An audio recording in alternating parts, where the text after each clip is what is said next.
All right, if you're diving into criminal law, you are in exactly the right place. In this explainer, we're going to cut through all the complexity and break down the absolute core principles of criminal sentencing.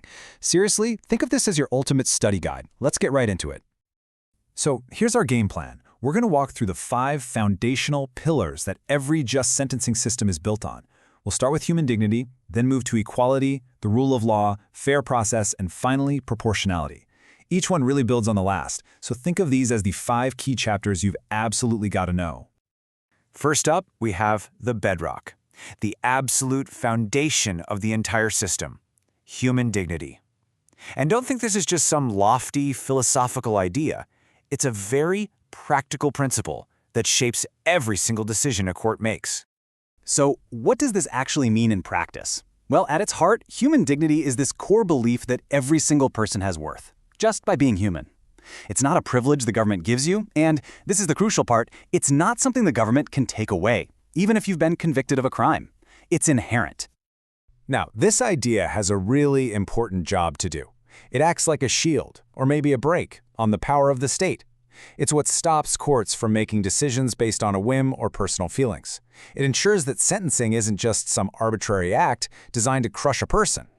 Because of this principle, there are clear lines that can't be crossed. Any punishment that's cruel, inhuman, or just plain degrading is forbidden. You know, a classic example is public shaming, parading someone through the town square. Why is that out? Because it's an attack on the person's core dignity, not a punishment for the crime they committed. This quote right here really gets to the heart of it. If the whole point of punishment isn't to destroy someone, then what is it supposed to do?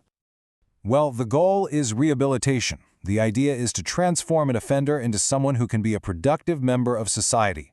And how do you do that? Through real, practical tools, things like job training, education, and psychological support. The ultimate aim is to stop them from reoffending and help them successfully rejoin the community when they've served their time. Okay, so if every single person has inherent dignity, it only makes sense that they have to be treated equally by the law. And that brings us right to our second pillar, equality. This is where we get into the real nuts and bolts of how fairness is applied day in and day out.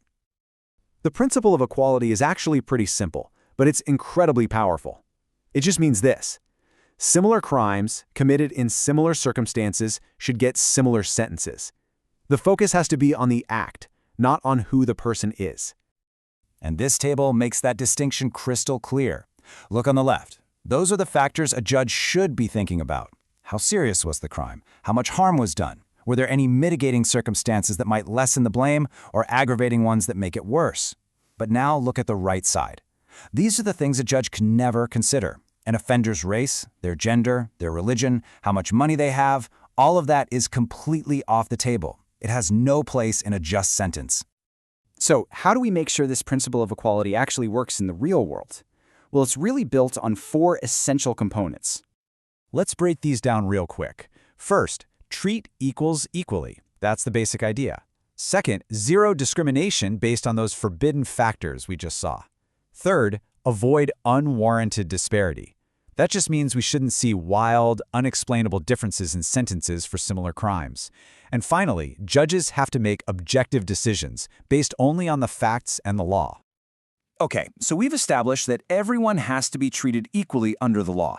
But that kind of begs the question, right? What is this law and why is it so important?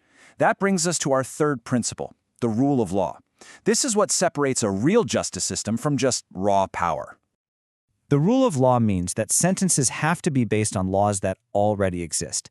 A judge can't just invent a punishment because they feel like it or because they're having a bad day. Every decision has to be tied to established legal codes and principles. That's what makes the system predictable and fair for everybody. So how do we enforce this? Through checks and balances. And the big one here is the right to appeal.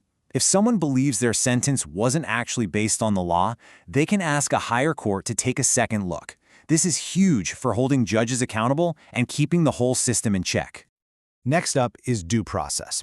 And here's a really important connection to make. If the rule of law is about what a decision is based on, due process is all about how that decision is reached. It's all about a fair procedure. I mean, a lawful outcome doesn't mean much if you didn't get there in a fair way.